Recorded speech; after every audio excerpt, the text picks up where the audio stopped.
Hello friend, तर काल खत टाकून झालं ना, आता ट्रॅक्टर बोलावलं नांगरायला.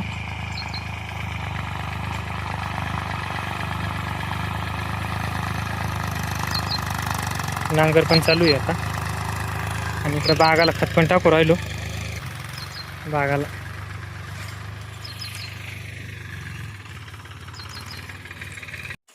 हॅलो फ्रेंड, तर स्वागत आहे तुमचं आपल्या एका नवीन ब्लॉग व्हिडिओमध्ये. तर आज आहे ना, सकाळी सकाळी बागाला खत टाकू राहिलो. म्हणजे काल काही टाकलं होतं ना, आज काही राहिलेलं आहे ना, ते आता इथून म्हणजे उकांड्यावरून टाकू राहिलो. तर बागामध्ये पण टाकली होती 2-3 गंज, पण बागातले संपले. त्यामुळे मग आता इकडले जे मोठे मोठे झाडं आहे ना, या झाडांना राहिले टाकायचं. मग आता इथून टाकीतोय.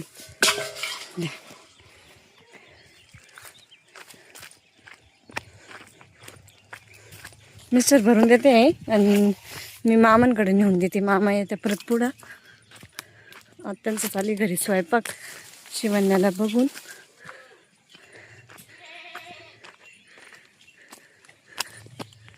मामांकडे दिले आता. झाडं पण असे मोठे आहे ना, काही काही मध्ये घुसताच येत नाही. पीस करून टाकी त्या झाडांना.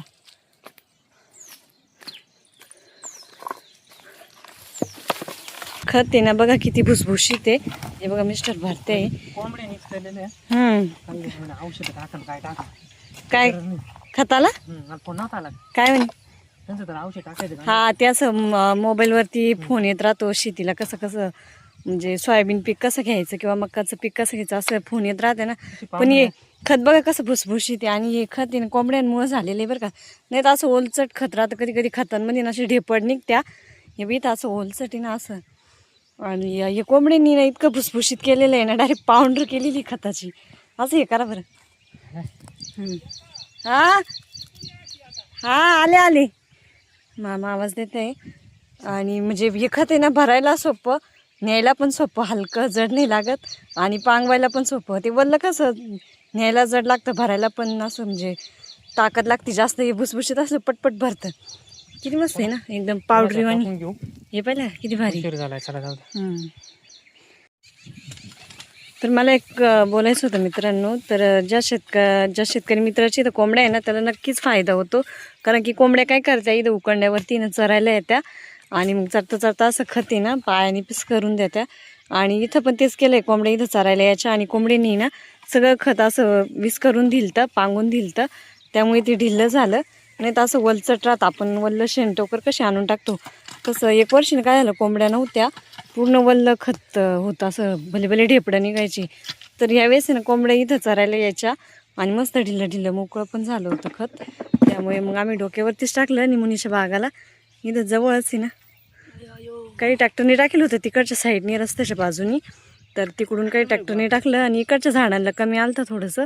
मग इथं उकांड्यापासूनच टाकलं.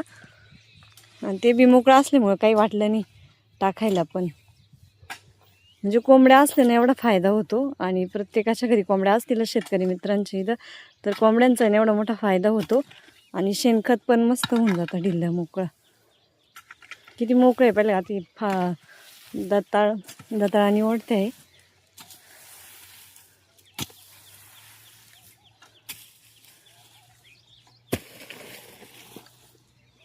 या असं ओलं खत राहायचं पहिलं असं. आता निघले असं इथं ओलं. पण कोंबड्या काय करतात, सगळं मोकळं करून देतात. मग ते उन्हाने पण वाळून जातं. हवा पेतं नाही ना हो. वाढते एक तुम्ही.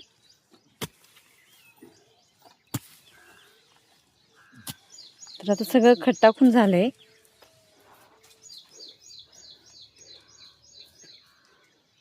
टोकऱ्या पण वरती आणल्या आहे. आता आंघोळ करावं लागेल पहिली. घामाघूम झाले बरं. तर आता आहे ना 9-9:30 वाजले. सकाळी 8-8:30ला बी लागलो होतो. तर टाकून झालं. उन्हाच्या आत कसं काम झालं ना, मग काही वाटत नाही.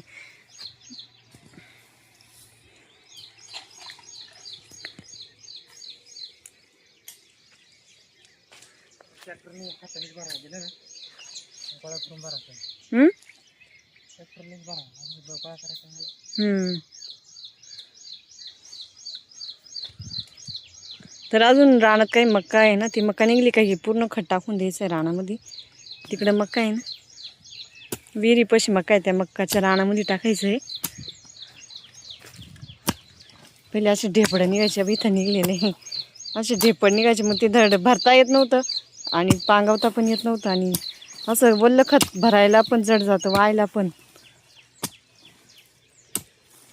ट्रॅक्टरनी भरतील ना, जाऊ दे ना, काय ना दाबत्या. टाकायला सोपं जाईल ना. खायला सोपं होईल म्हणा, दिलं केल्यावर ना. पुढं टाकायला यायला. हां, केवढे ढेपड निघत्या वेळेला का. कोंबडीने जर नाही ना मोकळं केलं असं ढेपड निघत्या, मग भरता येत नाही व्यवस्थित आणि मग वायला पण जड होतं डोक्यावर. हां, काय म्हणते मामा?